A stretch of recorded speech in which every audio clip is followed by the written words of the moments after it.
Welcome to Not Milk Never Milk. Subscribe if you're lactose intolerant. You start by protecting yourself and the paint. Put on nitrile gloves and eye protection and open doors or work outside. Heat the adhesive with a hair dryer or a low-setting heat gun until it softens. This loosens the glue bond.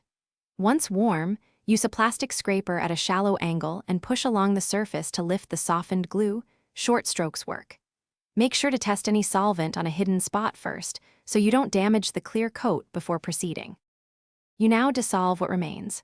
Spray or dab a commercial adhesive remover or citrus-based solvent onto the glue and wait 2 to 3 minutes so it penetrates. Then use a clean microfiber and a plastic pick to gently lift softened bits. Do not use metal tools that can scratch. Once bulk glue is gone, wipe with solvent-soaked cloths until the surface feels smooth. If tacky residue persists, apply 90% or higher isopropyl alcohol to break. You finish by cleaning and protecting the paint.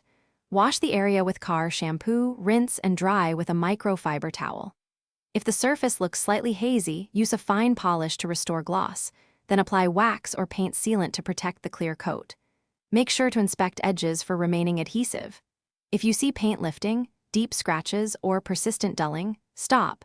Do not keep scrubbing. Consult a paint professional to avoid further damage and get the correct fix.